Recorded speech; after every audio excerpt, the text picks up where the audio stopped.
This is an example of a brick that was used in a late Ming Dynasty wall building project. It's very heavy, it's about 20 kilograms. We don't know how they were moved. I've seen one reference in all of my readings to a brick-carrying horse. Other than that, probably lots of human power was used in moving these bricks up into the hills. If I was faced with the task of having to bring one of these up to the wall, I'd think it's pretty heavy. It's not a job I'd want.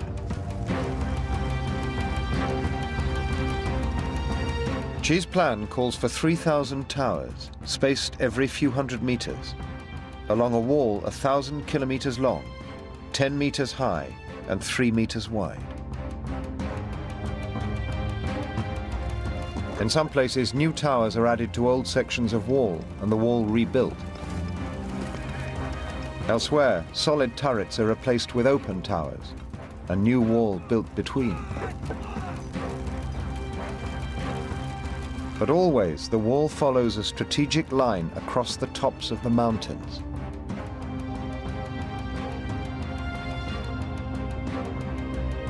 For this monumental task, Xi is given just 5 years and 20,000 men. So Xi decides that in order to achieve this, he's got to organize his men into companies of about 250 men each. And they are going to build for him 70 towers in that year. That means that each company has to build 1 tower every 5 days. These men have got to work day and night without stopping for the entire year. But Xi had the great advantage of using the troops that he had disciplined, trained himself, and brought them up, and he could rely on their competitiveness to build the wall within the time limit that the court had given him. The Great Wall project is more ambitious than anything the Ming Empire has ever undertaken.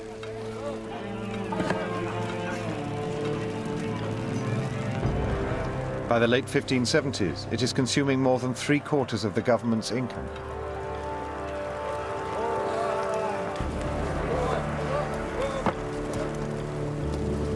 But there is another cost that doesn't appear in the accounts: the human cost. They were, far from their families. They were just working together as an entire unit. It must have been extremely hard, extremely difficult, very, very heavy work and exhausting beyond speech. The pressure is on Xi to deliver. And the one force he knows he can keep driving as hard as he needs is his own army.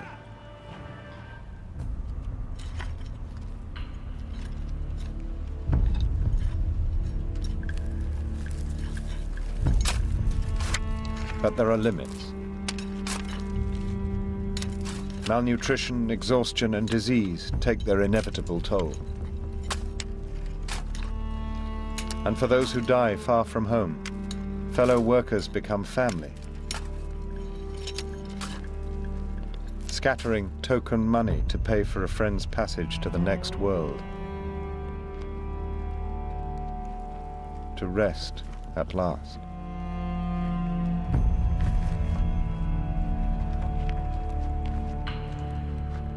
We buried Fong today. He was from the south, like me.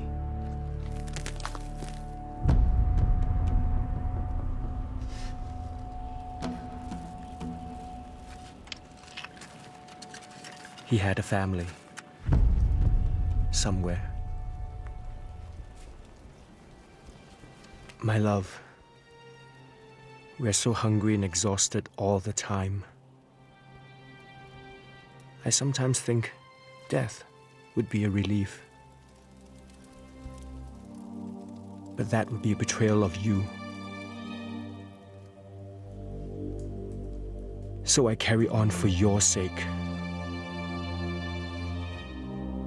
I've heard they'll make us stay and serve on the wall when it is finished. So even if I survive building the damn thing, I may have to stay and defend it.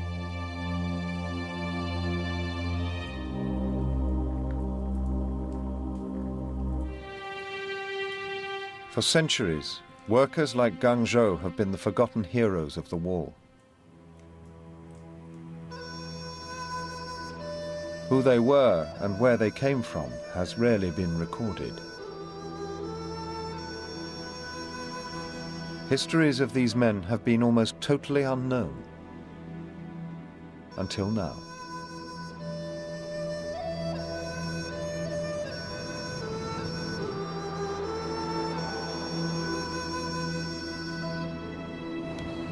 Wang Tao is an archaeologist from London University, used to digging in the ground for evidence of the past. In the Great Wall, he faces a challenge.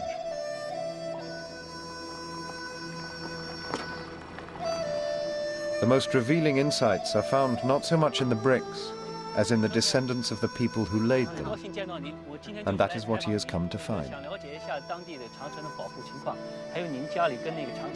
Outside a village to the east of Beijing called Dongjiakou, he takes a tour with local historian Zhang Heshang.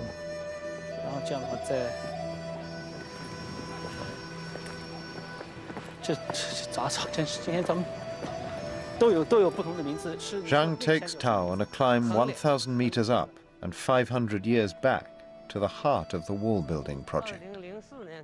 The past here lives because of the efforts of men like Zhang. 40 years ago, he discovered the building records of each tower carved on stone stelae inside. The stones themselves were removed during the Cultural Revolution, but not before Zhang had made copies. The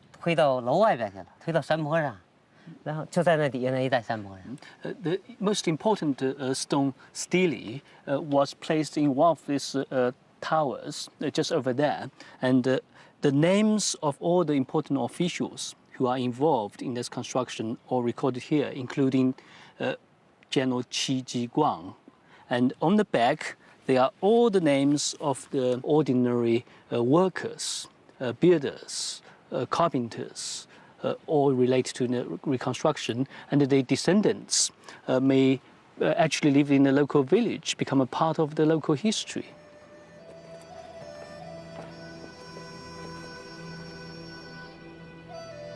The end of the climb is what Zhang is most proud of, and what makes this section of wall unique.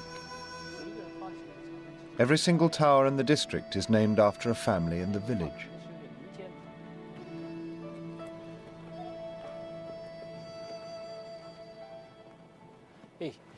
Mr. Zhang is saying this is called a Zhang family tower, and it's constructed by General Qi Jiguang. And he recruited about 9,000 soldiers from south, from Zhejiang, Yiwu. And Mr. Zhang's ancestor was among those 9,000 soldiers. That is why this one is called the Zhang family tower. 那你父祖上是就是守这个楼吗？对，就这个张家楼。张家楼。您对这个张家楼的，我们上您家看一看。看看。这个门楼很漂亮。The actual lives of the soldiers can only now be reached through the folk memory of the villagers. And because every village name has a tower and a history to go with it, Zhang has started recording the oral history of the entire village, one family at a time. Starting with Mr. Luo Zhanhua. Most interestingly is that Mr. Luo's great-great-grandfather's tomb is still there, still very close to the wall, and that can go back to Ming Dynasty. And they have about almost over 20 generations all kind of lived in this village. And when they come here, they were southerners, and they didn't mix up with the northerners, the locals. And a story they were talking about was that one year there was a famine and no food, and all the locals were coming to the wall, and the Zhang family tower and the Luo family tower, they were kind of fighting over. Basically, it's fighting over a very little food to survive. And I can probably imagine many people would die. 综艺报国4个大字。这个故事您知道吧？ For any monumental project, team discipline is vital. And when it breaks down, for whatever reason, it must be seen to be restored.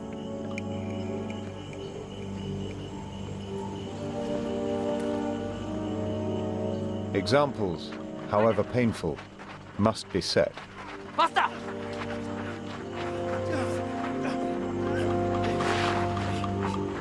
For the good of the war. Get them on their knees! Heads down! Draw your swords!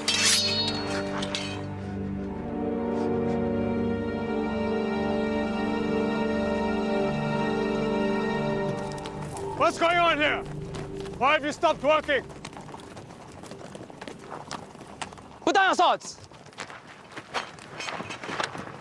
Sir, there was a fight. We're making an example out of the ringleaders. But don't worry, sir. We'll make up the lost time. That depends how many times you have to do this, doesn't it? Haven't you enough to do without fighting?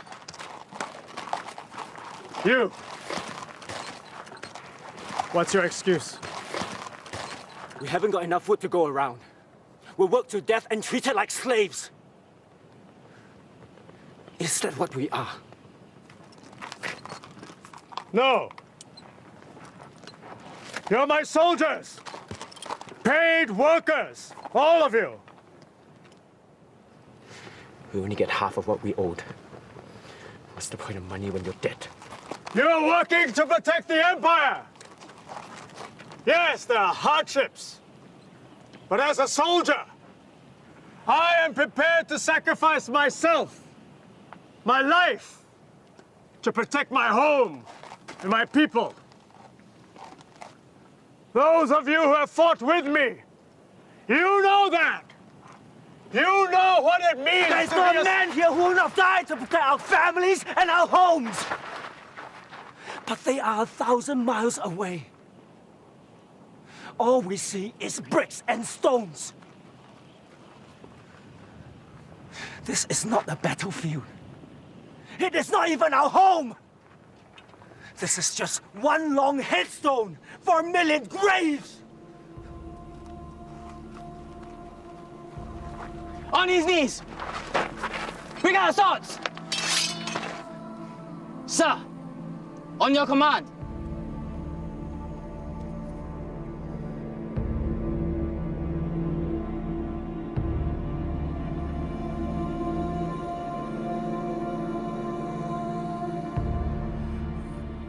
The wall will not build itself.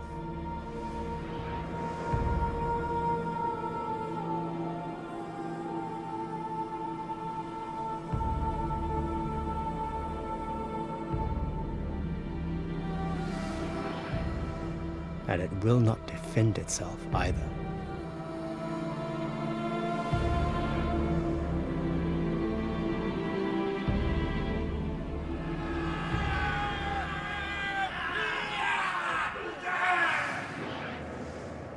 Send them back to work.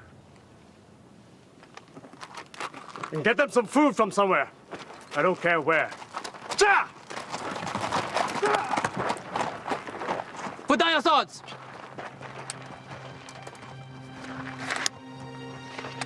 Set them free. Xi's new design was, in a way, revolutionary. It used a new structural form, but Xi realized that without the men to build it and to exploit its potential, it was absolutely nothing. Xi issues orders for soldiers' families to be allowed to join them and settle along the length of the Great Wall.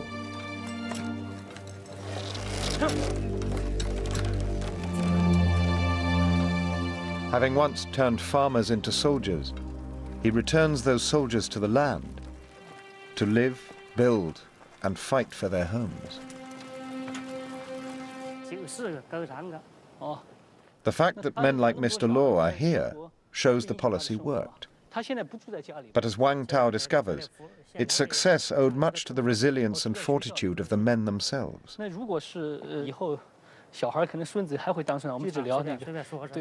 Dongjiakou, starvation had threatened the lives of the soldiers and the future of the project, until Mr. Law's ancestor saw a solution.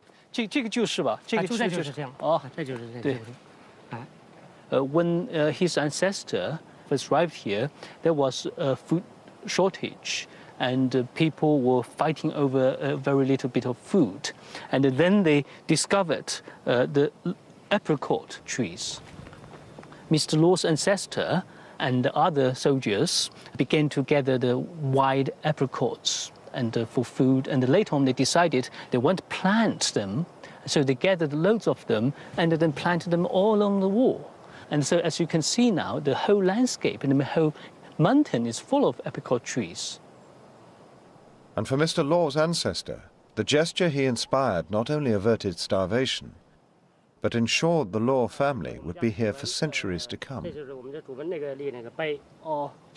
The grave of Law's ancestor lies directly beneath the family tower, its inscription barely visible after 500 years.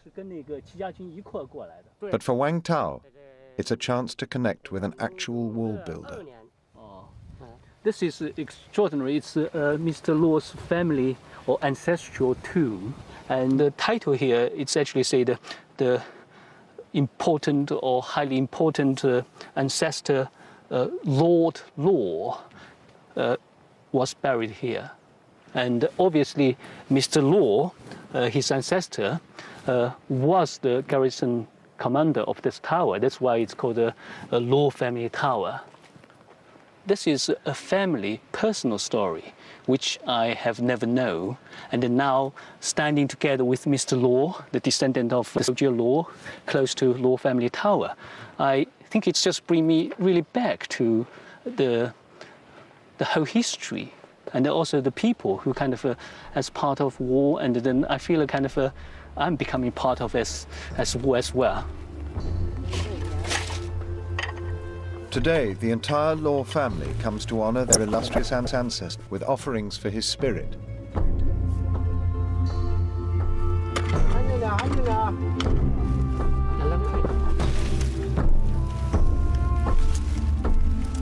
And to plant, in his memory, a single apricot tree.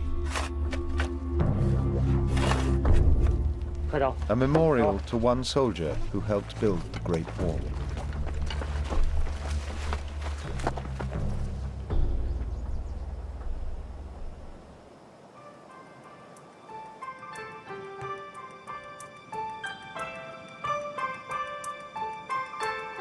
By 1575, the first sections of Qi Jiguang's wall are complete.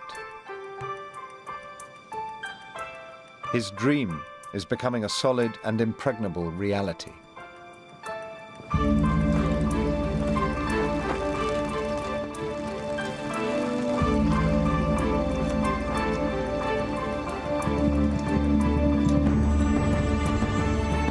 On it stands an army he has trained to exploit its strength. An army now 20,000 strong, devoted to him.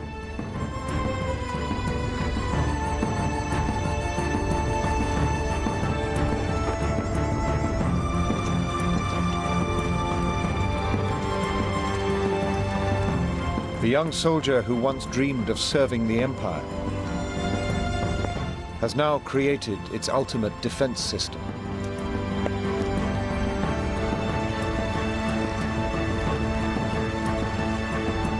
Not only is it the most ambitious, it is also the most expensive project of the age.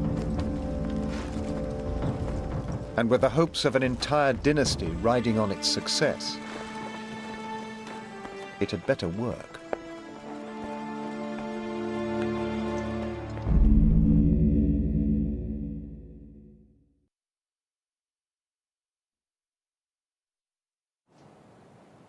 By the mid-1570s, the Great Wall is advancing at a rate of a new tower every 5 days.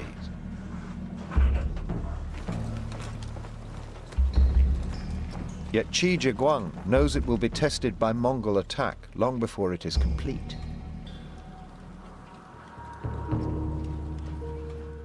In the Beijing archives is a remarkable set of maps showing how Qi's Great Wall defenses were designed to work.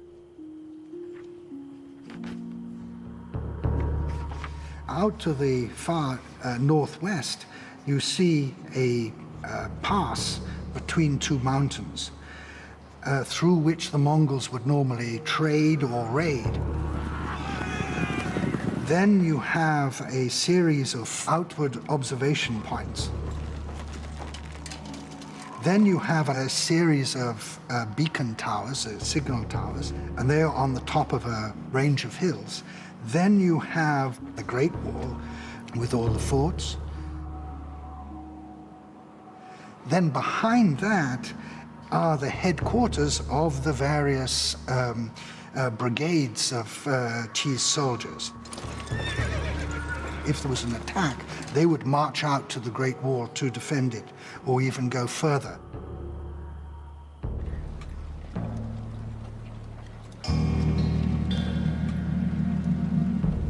So what Qi was able to develop was a very complex system. The wall functioned in different ways. And the men had to have an understanding of their function in the total system. Guangzhou is now part of Qi's defense line, in an observation unit in front of the wall. One of Qi's greatest innovations is to introduce cannons, copied from Western models and now manufactured in China, an integral part of wall defense. The unit's job is to intercept and slow any attack, while at the same time alerting the wall defenses. No one knows how well this new system will work. But on this March day in 1575, the perfect opportunity to find out materializes from out of the steppe.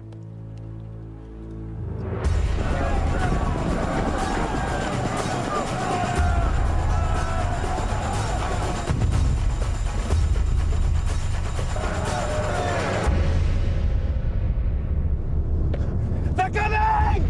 Nelson, get yourselves organized!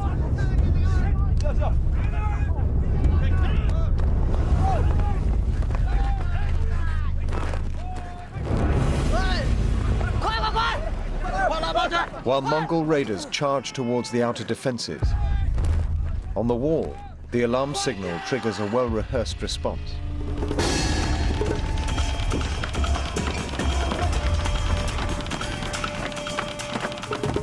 Men and cannons are mobilized in minutes.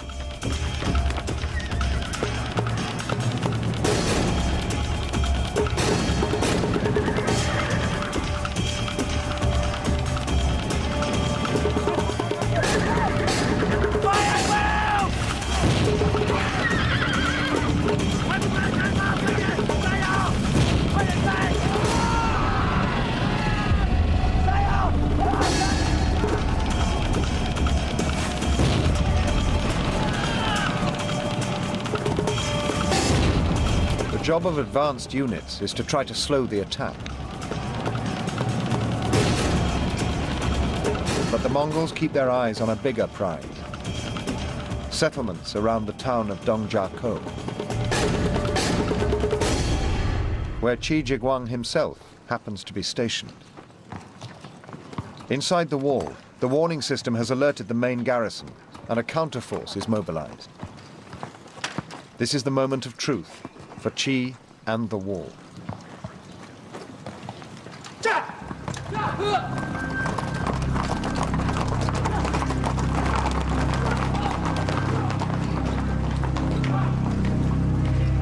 Whether the attacking force might try to scale the wall or break through the unfinished sections, no one will ever know.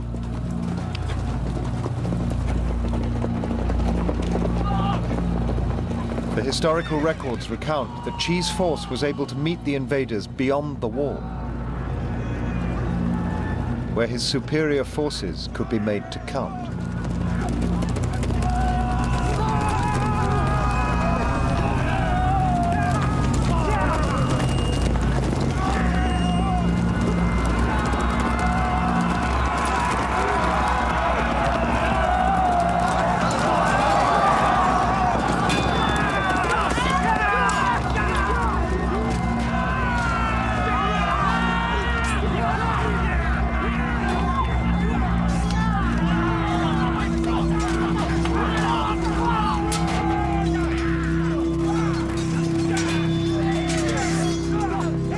History also recounts Mongol prisoners are taken, including the brother of Mongol leader Chang Ang.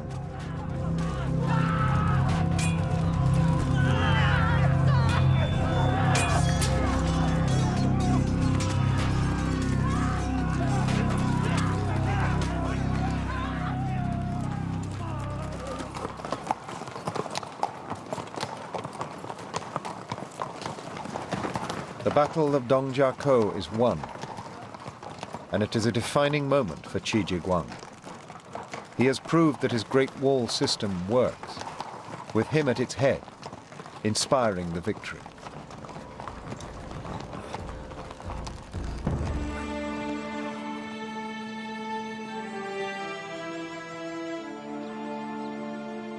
At court, those who have criticized his project are silenced, at least for now. And the wall is declared a success.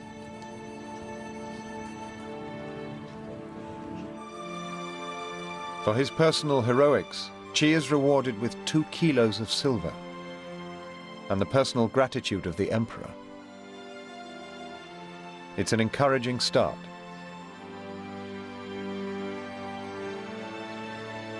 But Qi Jiguang is looking to the future.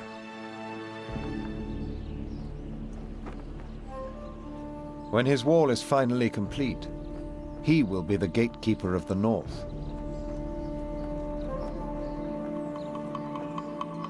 And potentially more than just another general.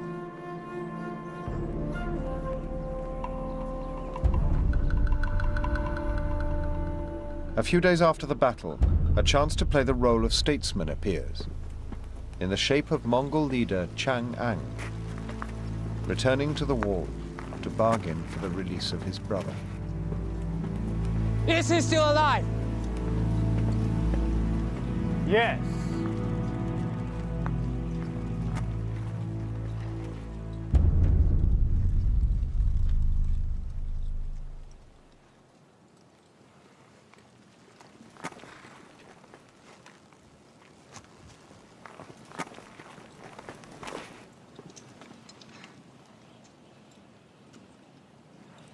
If I were to make an offering to secure my brother, who is the man I must make it to?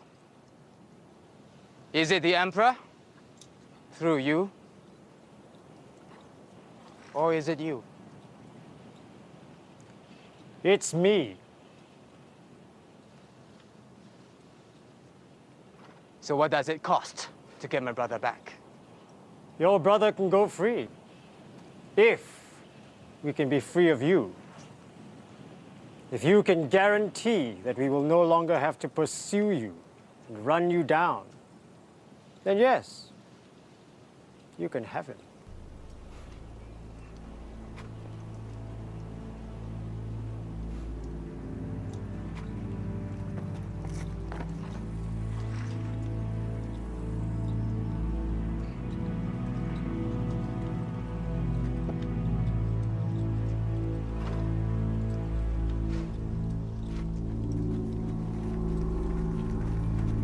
Despite their agreement, the same tribe will renege on its deal and attack again. But again, the wall will defeat them.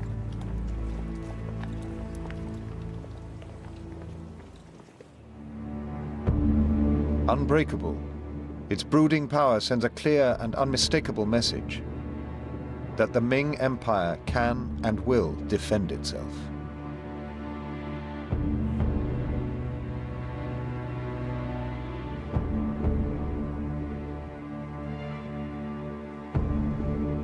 And over time, the growing security brings something new to the border. The first signs of peace.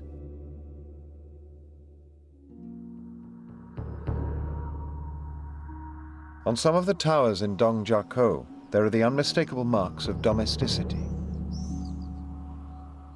Clear evidence that some soldiers had the time and inclination to decorate their homes. Perhaps, as Wang Tao believes, under the influence of their wives. Before I came here, I thought these towers were just military tower. When I came here and visit these towers, I feel it's home. Of course, it has its function as military device, but if you look both sides of the wall, you actually see, no, it's not. It's actually very much part of people's life and home life, because when you walk down the cliff, you walk in your own fields, and you see your own wife, your own kids, and then actually we can see in Chinese history, it happens all the time, people being uprooted, rerouted, and I think the Great War has rerouted so many people and has created a new life for so many people.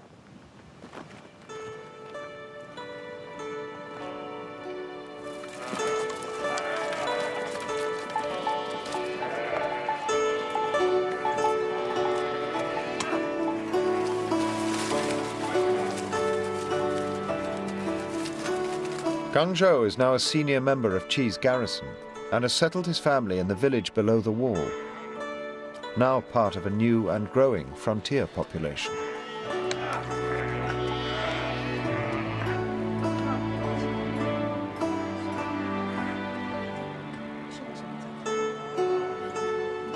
In what was once only a conflict zone, inhabited by raiders and soldiers, agriculture thrives and the population grows.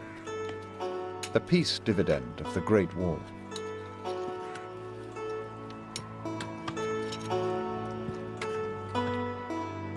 It gives Qi the confidence to demand the funds to finish his great project.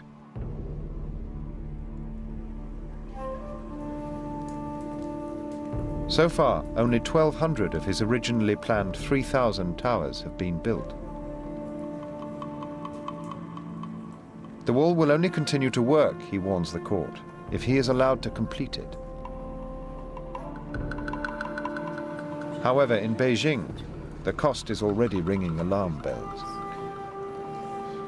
So far, 1,200 towers and 1,000 kilometers of wall have consumed 550 tons of silver, 2.5 times the Treasury's income for the last decade.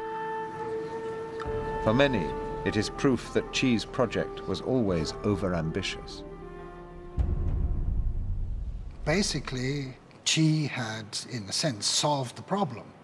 But still, when it's successful and you can keep the peace for 15 years, then people start to say, well, why are we wasting so much time, money, and effort against what is, essentially a nuisance? Maybe, just a few raids by Mongols, that was not going to be too problematic. Oblivious to the court's concerns, Qi looks ahead to the next phase. He turns once more to the man who has always supported him, who has always pulled the strings in court to provide him with funds, Grand Secretary Zhang Zhuzhang. But the more Qi demands from Zhang, and the more Zhang tries to give him, the more their power is seen by the court as a threat. Qi and Zhang Zhuzheng had their enemies at court. They were just simply waiting, biding their time. And at last, that time has come. There is a new emperor on the throne, who listens to these new counselors. The great danger, as was always the danger throughout Chinese history, was if a powerful courtier linked with an equally powerful general. In Chinese, that was the military and the civil getting together. This is what always brought down a dynasty. Looking for ammunition to destroy the Qi-Zhang alliance, their enemies find it in the Great Wall financial records. Grand Secretary. I hope you're not going to ask for more money. I can't help you. Do you know what they're saying about me? Grand Secretary Zhang has cheated the imperial person. He has plagued the population with taxes, accepted bribes, sold government officers, and advanced his henchmen. That's you, by the way. What do they say about me? I said, Majesty, those henchmen preserve the empire and your imperial person in continued safety. What do they want? They demanded protection while protection costs. You only know it's worth paying for and it doesn't work. Tell them that. Tell them we need more towers. Don't even think it. There is an indictment on me for charges of corruption. Did you know that? All it needs is for the emperor to sign it into proclamation.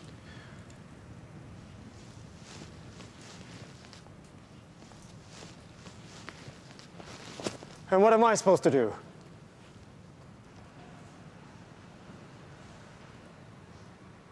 If I were you, I'd stay away from me.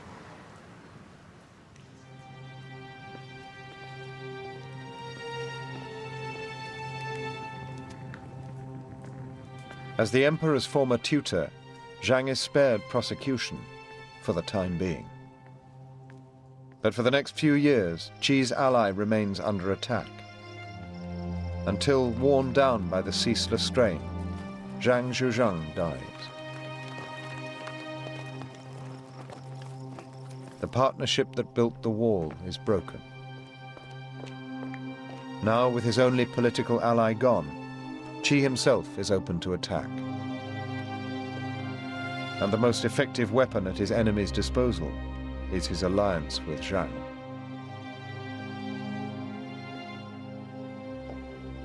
A provincial examiner in Zhang's employ confessed that Zhang had placed before candidates to imperial office. In court, Zhang's crimes are re-examined, Throne and a conspiracy with Qi is discovered.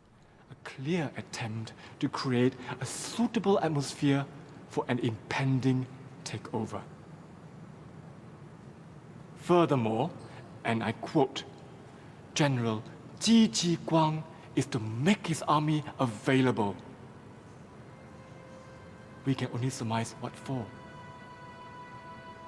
That before his death, Grand Secretary Zhang Zhuzheng had plotted to take over the throne.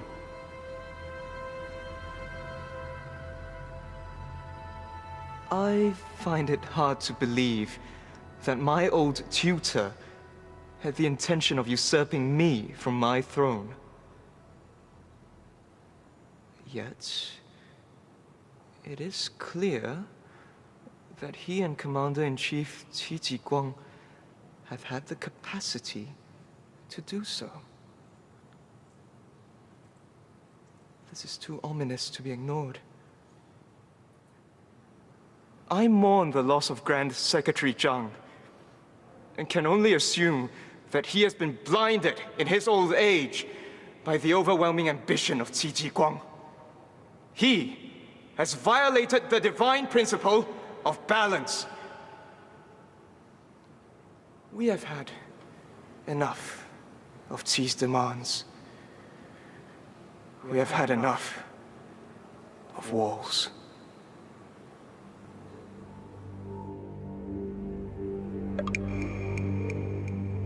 Stand by! 1, 2. For years after Zhang's fall, life on the wall has gone on as normal for soldiers like Geng Zhou. Yet Qi's political enemies in Beijing have not been idle. And now they are ready to make their move. Qi has years of correspondence from Zhang, in which he promises Qi his personal support and hints at deals done behind the scenes. Words that in the wrong hands could be twisted to look like conspiracy. so Qi puts them beyond reach. And a lifetime of friendship and the record of their wall-building partnership is erased.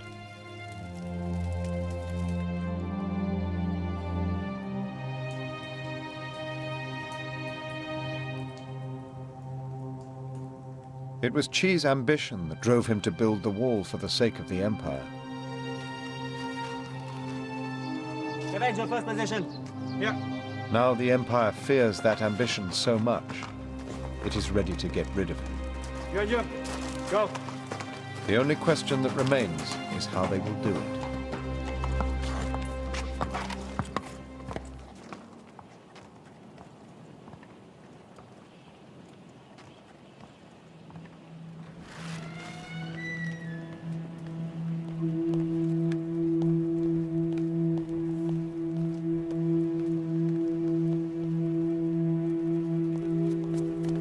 If a case of treason can be made against Qi, he will be summoned for trial, and public disgrace will be followed by private execution.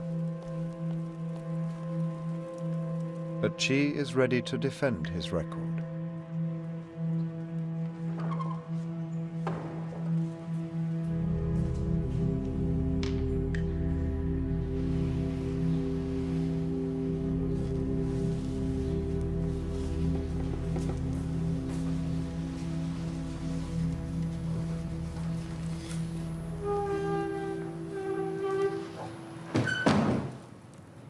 Regional Commander Qi Jiguang is to step down with immediate effect. He has underestimated them. There will be no trial, no chance in court to speak the truth. Just quietly sacked.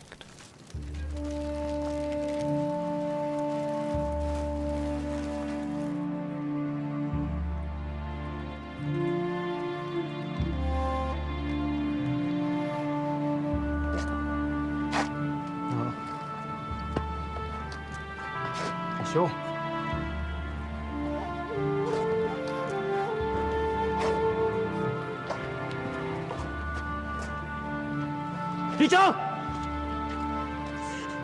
For common soldiers like Gang Zhou, the end of Qi defies all reason. The army is losing its father.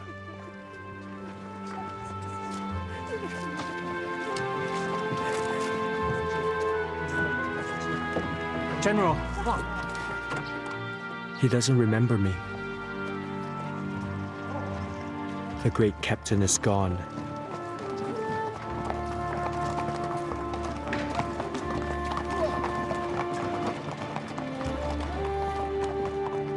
Qi Jiguang retires to his hometown.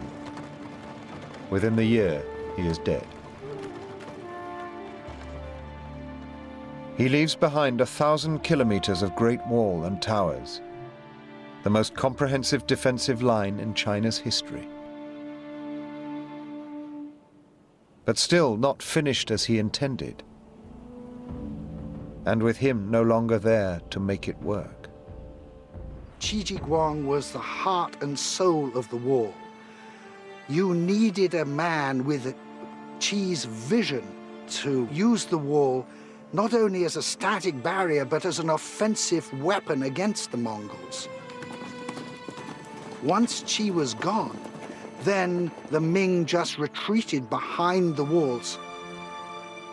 The real problem then was the Ming did not know what was happening outside the wall. Outside the wall, the Mongols were teaming up with a new enemy, the Manchu Empire, the next dynasty in waiting.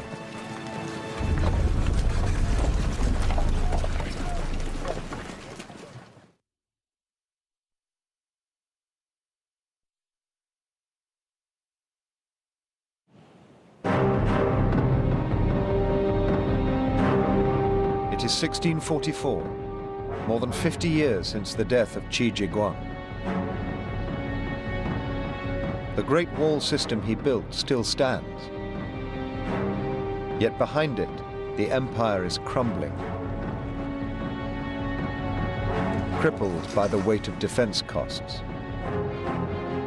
Now corruption in court, neglect of defense, and peasant revolt push the Ming dynasty to the brink of collapse. And beyond the wall, the Manchu army is coming.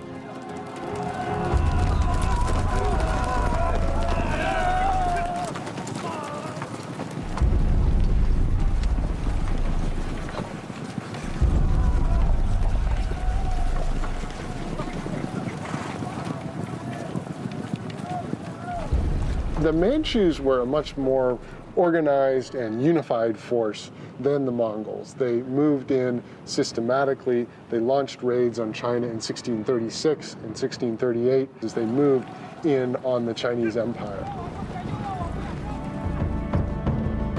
Sweeping down from the northeast, the Manchu approached the Great Wall at Shanhaiguan,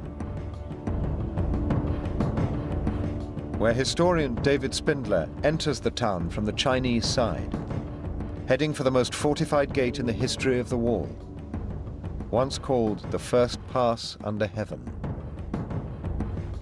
It is here on May the 27th, 1644, that the Great Wall is finally breached, without a single drop of blood being spilled.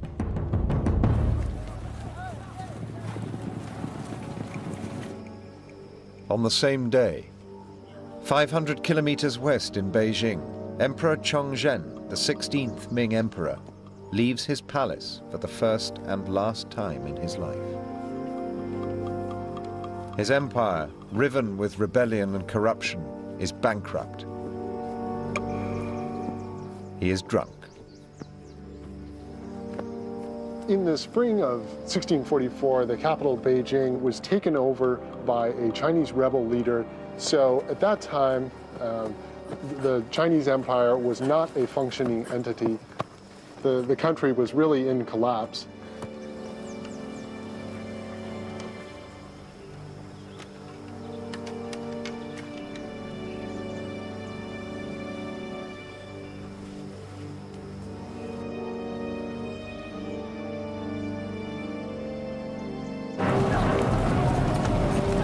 The Manchu army approaching Shanhaiguan. Inside the town, Chinese rebels have taken control, and the garrison commander is ordered to surrender. His back was quite literally up against the inside of this wall, and he called for help from outside of the wall, which is quite ironic because the people outside of the wall are the ones that it was built to defend against. The most impregnable defenses in China's history, never once taken by force, are now opened to let the enemy inside, in a last desperate bid to save the failing empire.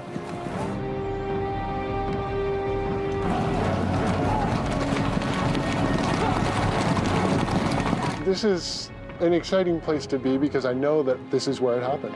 I'm in one of the three places through which the Manchus streamed on May 27th, 1644. They overran the country and they stayed. And they ruled China for the next 200 or so years.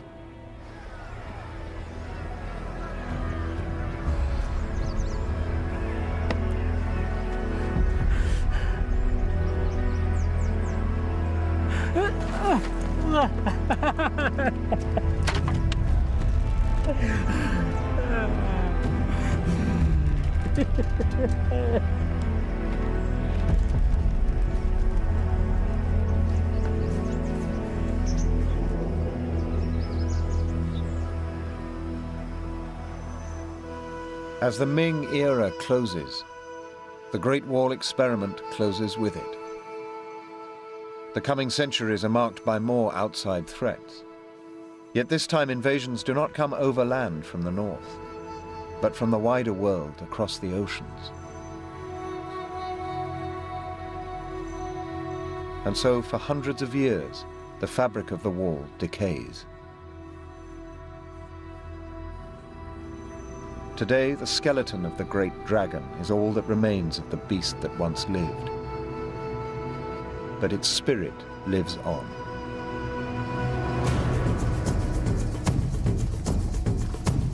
Not just in the bricks and stones, now being restored across hundreds of kilometers, but in the Great Wall of iron and steel, the modern army that protects China today.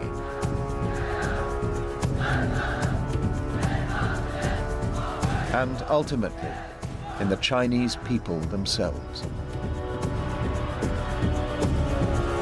I am just emotionally overwhelmed by a creation that has lasted for hundreds of years.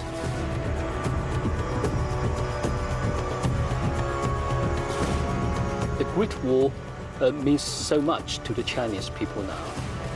It's a symbol of the strength, the history, the culture, the future as well. I think you have to say what a wonderful achievement for the Chinese people. Coming up next on 4, a video exclusive of the new track from Oasis.